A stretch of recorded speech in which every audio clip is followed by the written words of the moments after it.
PastCast Studios presents a hard-riding episode of NBC's classic Western radio drama, The Six-Shooter, starring James Stewart.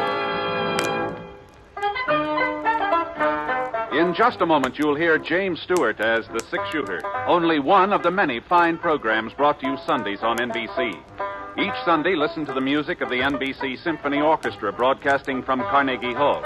Hear the amusing adventures of Hume Cronin and Jessica Tandy in The Marriage, and tune to the NBC Star Playhouse for the nation's greatest stars.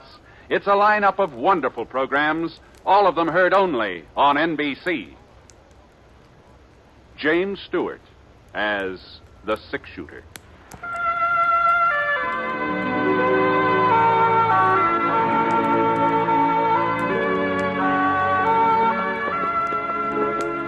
The man in the saddle is angular and long-legged.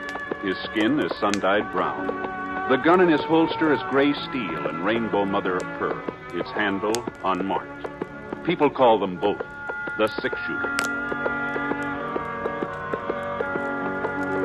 The NBC Radio Network presents James Stewart as The Six-Shooter, a transcribed series of radio dramas based on the life of Britt Ponset, the Texas plainsman who wandered through the Western territories, leaving behind a trail of still-remembered legends. Now, in just a moment, immediately following this important announcement, you'll hear Act One of The Six-Shooter. A Christmas gift with a future. That's how everyone feels about a gift of United States savings bonds. Because when those bonds mature, they pay back $4 for every $3 invested. What's more, they can be held as long as 10 years beyond maturity and earn even further interest. Give a gift of United States savings bonds. Now, Act One of The Six-Shooter, starring James Stewart.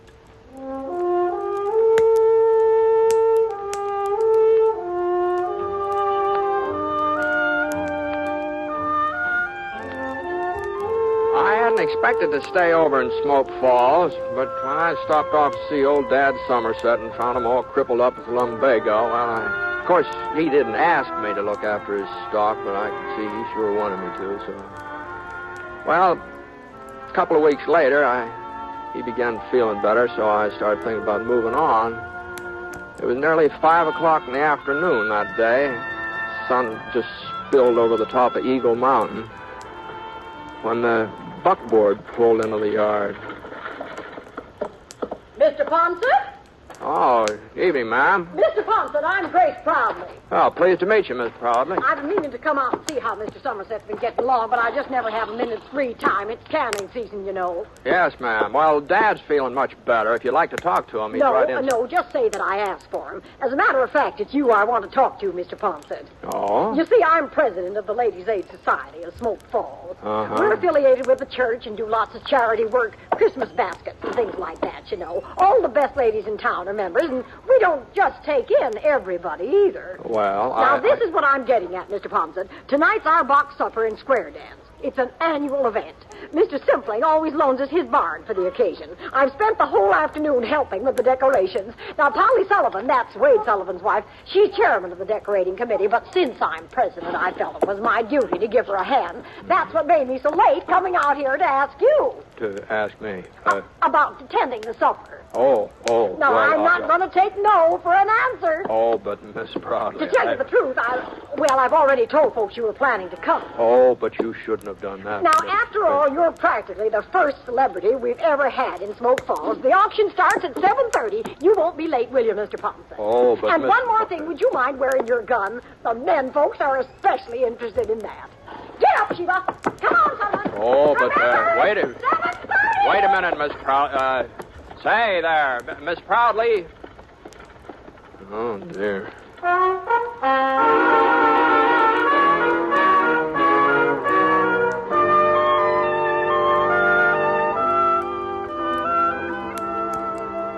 Well, after I gave Dad his supper, I washed my face and wet down my hair and started off for old man Simpling's barn. When I got there, Miss Proudly met me at the door and introduced me around. The only name that sank in was her daughter, Ellen. pretty girl. I figured that when the box supper sheet pack was put up for sale, the bidding would be mighty serious. All right, everybody, we're ready to begin the auction. We don't want the music now, Wilbur. Wilbur! Now, just gather around the table here so you can get a good look at what you're buying. But remember, you can't judge a book by its cover.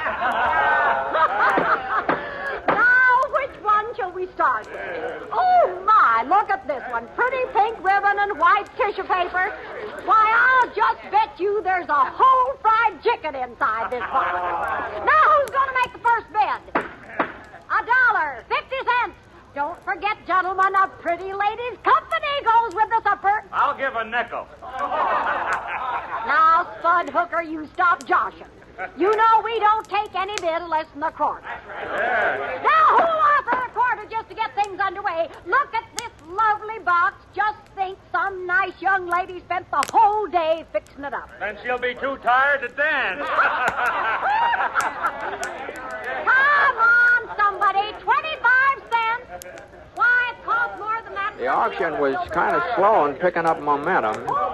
But when Mrs. Proudly started in to make the third sale, well, there wasn't much doubt whose supper she was selling. Ellen Proudly sort of reddened in the cheeks and tried to look unconcerned. I saw her give somebody a glance on the other side of the room, almost like a signal. Couldn't tell who it was intended for, but there were two fellas standing over there. Spud Hooker is one, tall, husky, about 25. He'd been cracking jokes and acting sort of like he owned the place. The other boy was kind of a different sort. He's thinner, shorter. He hadn't opened his mouth since I got there. Now, let's see if you can't do a little better this time, gentlemen. Here's the next supper. Oh, boy. My, it looks familiar. Oh, I guess I shouldn't have said anything, should I? Ellen will just about murder me when I get home. Oh! Well, as long as the cat's out of the bag, I might as well go ahead with the sale. 50 cents. Bud Hooker bids 50 cents. A supper like this ought to be worth more than $50. A little bird told me there's a chocolate cake inside. 75 cents, ma'am. I've got 75. Now, what about it, Spud? You're not going to let Tom Leverett outbid you? $1. $1. I'm bid $1 silver dollar. Who'll give $1.25? $1.25. Don't forget, gentlemen, it's all for charity. $1.50. Now we're getting somewhere. I'm bid $1.50. Spud Hooker offers $1.50. Are there any more bids? $2. You're bidding $2, Tom? Yes, ma'am. $3. Oh, 3? That's what I said. Well, now, we all appreciate your enthusiasm, boys. But remember, this isn't the only supper you can buy. It's the only one I'm buying, and I'll take it right. $4. Huh? Well, all right. Going once, going twice, and it's sold. $5. Now, Spud, are you sure? $6, Miss Proudly. You're making a fool of yourself, Leverett. Ellen wants to eat with me. My bid's $6. $7. Now, boys. 10. Oh, now you don't mean that, Tom. You can't afford $10. No, I mean it. Well, all right. I'm bid $10. Are there any more bids? Going once, going twice. Go ahead, sell it to him. It ain't going to do him no good. Now, we don't want any trouble, Spud. Ellen's my girl, and she's eating with me. I'll take that box, Miss Proudly. Here's your money. Didn't you hear what I said? She's eating with me. Get out of the way, Spud. You're not man enough to make me move. Now, give me that box or I'll take it away from you. Okay, Tom, you hurt me. Hold on there. Now, just a minute here. Now, hold on. Don't concern you, Ponset. No, maybe it doesn't. Maybe it doesn't concern me. It just seems to me that there ought to be a better place for settling things, that's all. Mr. Ponset's right, Spud. Let's go out. Hey, where's Britt Ponset? Dad Somerset said he was over here. Yeah, I'm Ponset. Oh, Mr. Ponset, Sheriff Tinsmith told me to find you. What's the matter, Jake? Dink Falk just broke out of jail. Yes. He shot the sheriff in the back while he was getting away. Oh, he did? Yeah, well, we took him over to Doc Foster's, and he's bleeding pretty bad. He wants to talk to Mr. Ponset before he... I'll get my horse.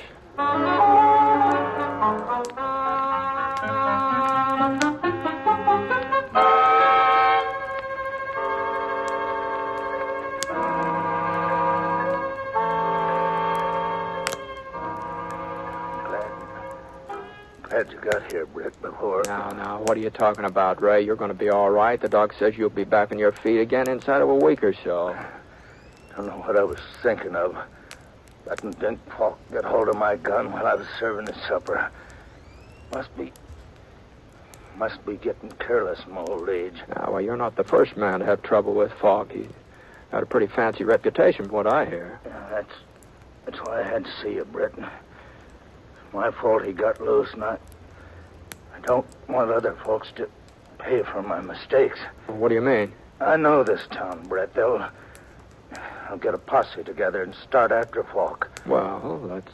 And they'll catch him, too. But going out in a crowd like that, he'll hear him coming. Falk's a wildcat killer, Brett. When he's cornered, he won't give up. Pick off 3 or 4 of the posse before they can close in. Well, not if they're careful. That's the trouble, though. Fellas here ain't cautious. They're bullheaded, but you'd know how to take him, Brett. No, I ain't saying it's your duty. You don't even live in Smoke Falls, but you could capture Falk without him having a chance to... No, I'm afraid you're giving me too much credit, Ray. If you want somebody to go along, any of the boys... Sure, I know that, I'd be mighty grateful, Brett. The folks here have been good to me. Wouldn't like to leave them thinking that because of me, because of what I did, some of them was going to... No, you better take it easy. Just take know it easy. It's asking a lot. Falk's a good shot. A wildcat killer. He just...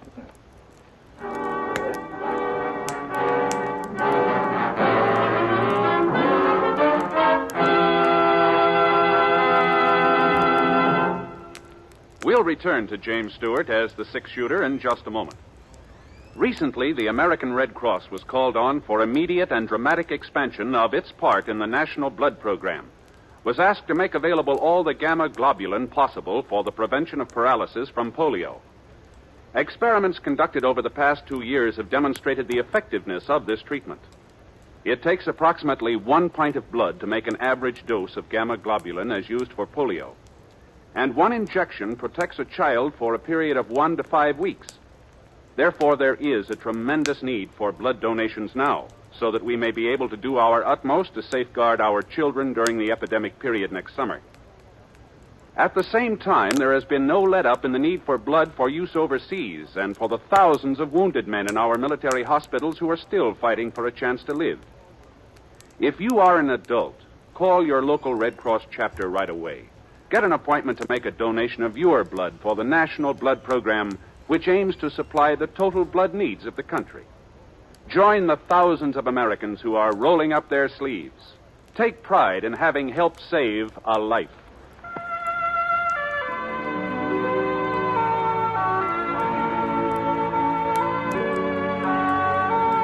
Now, Act 2 of The Six-Shooter, starring James Stewart as Britt Ponset.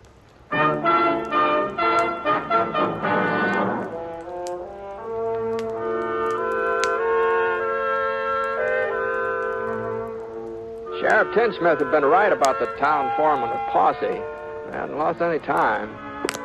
Spud Hooker was taking charge. I was kind of surprised to see that Tom Leverett was along. But I figured he and Hooker sort of joined forces for the time being. How is he, Ponset? Well, he passed out a few minutes ago.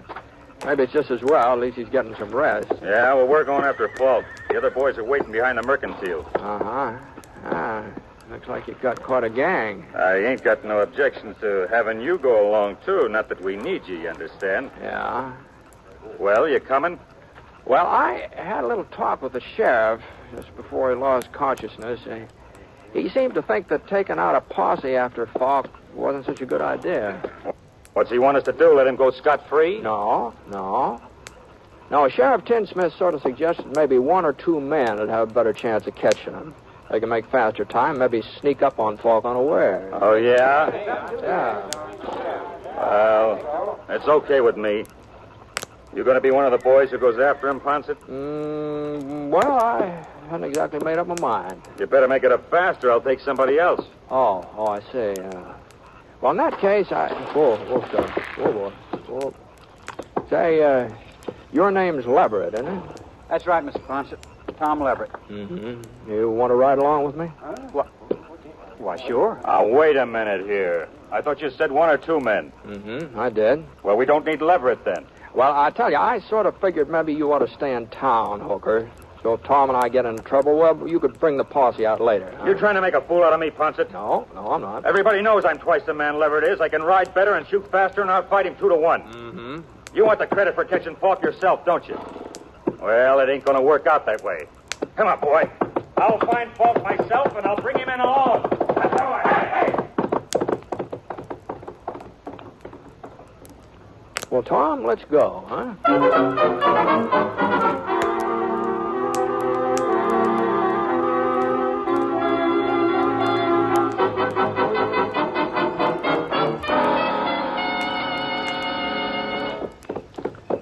Falk's trail headed west, up toward Eagle Mountain. And the moon was out, sort of a half moon, but it gave us enough light so we could follow the hoof prints Falk's horse had left. Along about midnight, we spotted another trail, fresher. It couldn't have been more than a couple of minutes old. It cut in from one side and then went on ahead in the same direction Falk was riding. You see that, Tom? Yeah. Looks like Spud Hooker took a shortcut. Yeah. You reckon he'll beat us to him? Oh, you never know. Never know. If he does, he might save us some grief, wouldn't he, huh? You're not anxious to tangle with Falk, are you, Mr. Ponset? No. No, I'm not anxious to tangle with anybody, Tom. But I thought, well, you brought in other outlaws before. Oh, some. Not as many as folks think, but I've never enjoyed tangling with any of them. Why'd you pick me? Spud's right. He is twice the man I am. That's shooting, maybe. Yeah. But there's more to trailing a killer than being able to shoot. You know, lots of times it's more important for a man to know when not to shoot, you know. Huh? Yeah. Fellow's itching to pull a trigger like Spud. Well, he's apt to pull it too soon. And, hey, look at that. The moon's going down. We might as well get some shut-eye. Whoa, boy. Oscar. You couldn't see the trail anyway. Spud won't be stopping for sleep. No, don't suppose he will. That's another reason I picked you. I kind of figured he'd want to keep pushing on all night. Doggone it, God, along about this time, I just get tired. Huh?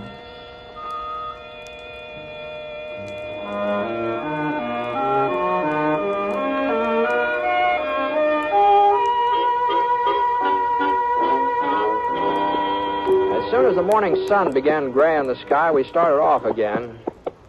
Falk's trail was winding up the side of Eagle Mountain now. It was pretty hard riding. Tom didn't complain, even though I could see he wasn't used to it. Every once in a while, he almost slid out of his saddle, but somehow he managed to hang on. About noon, we reached a little creek, and Falk's trail gave out. The other trail, the one we figured was Hooker's, it sort of milled around in all directions, then went off on a tangent. And we climbed out from our horses and got a drink of water.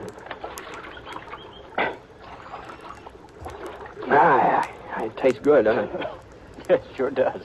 You ever been out this way before, Tom? Oh, yeah. Not for the last couple of years, though. Any cabins around, place a man could hide out? Well, not that I remember. You think we're getting close to him? Well, he could have gone on using the creek to cover his trail, but he'd have to stop pretty soon. No? Oh, yeah, a man can't keep riding forever, even Dink Falk. So far, we haven't seen any signs that he made camp, you see. That's so. Giant cave. Hmm? He might be there, Britt. It's not more than a mile away, due south. Giant cave. Well, you've heard of it, ain't you? No, I don't think I have. Well, it'd be a perfect spot for a man to hole up. Nobody knows for certain just how far back into the mountain the cave really goes. Some scientific fellows tried to explore it last summer, but, well, their lanterns gave out before they come to the end. Well, it sounds like something we ought to see even if Falk isn't there. Come on, let's go and have a look.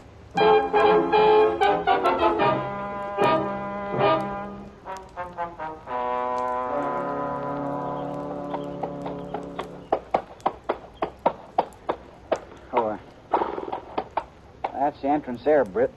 Beside that slab of yellow rock. Uh-huh. I don't see any sign of Falk's trail. I guess he could have come up from the other side, though. Yeah, that's what he must have done. Huh? That pony over yonder. That clump of bushes grazing. Oh, yeah, I see him. Easy, Sorrel. Scar. Easy, whoa, boy. You know, Jake Watson said Falk stole a sorrel when he made his getaway. Mm-hmm. Now, we'd better close in on foot.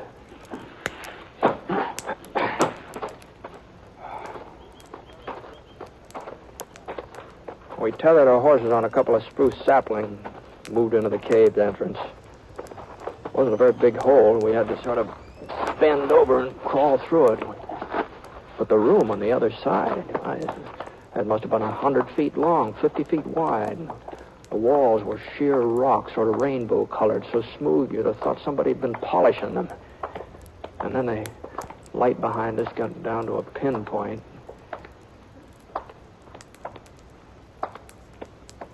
He wouldn't be hiding here in the dark, would he, Britt? Maybe. He heard us coming.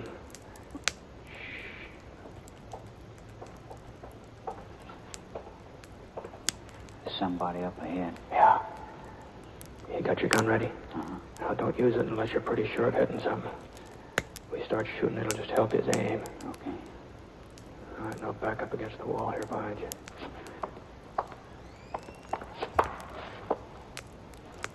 Falk!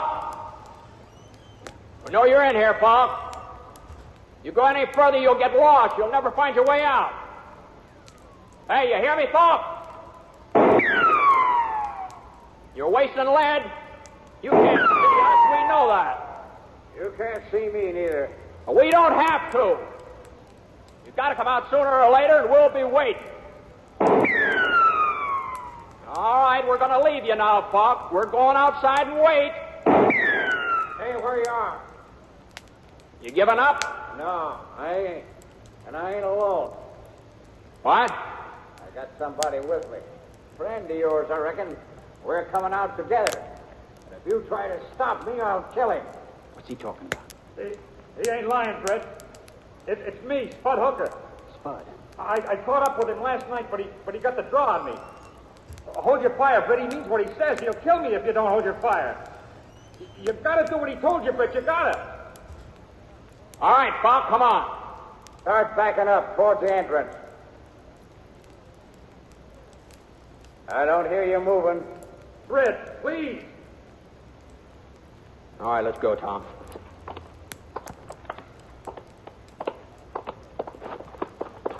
We backed out into the daylight, Tom and me, and waited for them. About a minute later, Spud Hooker marched through the mouth of the cave, half scared to death. Dink Falk was right behind him, holding a .45 aimed at the small of Spud's back. I was pretty sure he wouldn't hesitate to pull the trigger either. Sheriff Tinsmith was right. He's just a wildcat killer. He had that stampede look in his eyes as he stood there blinking against the sun. Same kind of a look you see in a steer when the herd's shoving him along. You can't stop or be trampled to death. Hang off your guns. Both of you. Take them off or I'll fix your friend here. Falk gave Spud a shove with his gun and he jumped forward. There was an opening now between him and Falk. The next thing I knew, Tom dived forward. Get out, Spud! Tom tackled Spud and he rolled over. The bullet missed him, but Tom was in range and he took it. Falk aimed to fire again, and I managed to get my gun out. Bullet hit his thigh and spun him around. Then his leg buckled and he fell face down. He hadn't let go of the pistol yet. He started to bring it up. Drop it, Falk! For a second, his finger went right on squeezing the trigger, but no, he just didn't have the strength. Tom? Tom, you all right? Sure. Yeah, it's hardly bleeding. I should have let Falk alone. I should have let you handle him, Britt. Well, I don't know. Looks to me like Tom did most of the handling around here.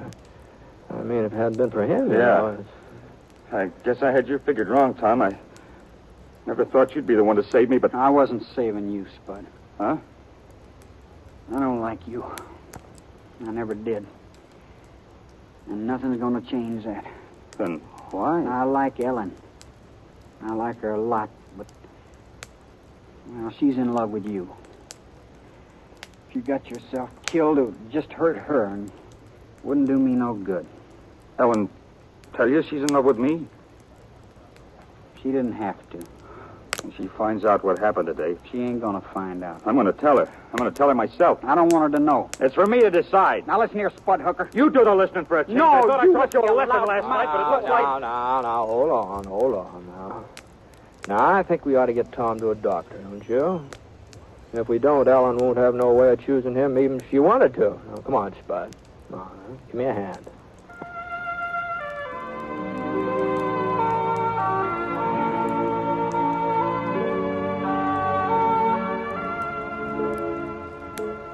Now, we tied Falk onto the back of his pony and started off for town. I sure didn't know what Ellen was going to do about Spud and Tom. Oh, you never know what a woman's going to do when it comes to, you know, falling in love and marrying and all that sort of thing. But I did know one thing. That picking Tom to go along with me, that'd been a pretty good choice. Ellen probably could do a whole lot worse, you know.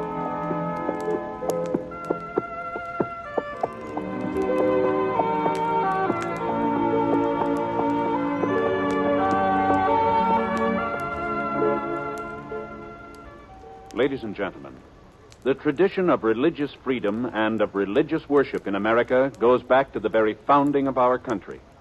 So, in these days of world crisis, when our nation and all its citizens need spiritual strength and guidance, all of us should think again of what religion means to us and to our country. For it's religious faith that makes our way of life possible. During November, people of many faiths are joining in a great Religion in American Life campaign. So, whatever your faith may be, you are asked to join in this campaign. Be sure to attend and support the church or synagogue of your choice. And if you have children, by all means, light their life with faith. Bring them to worship this week.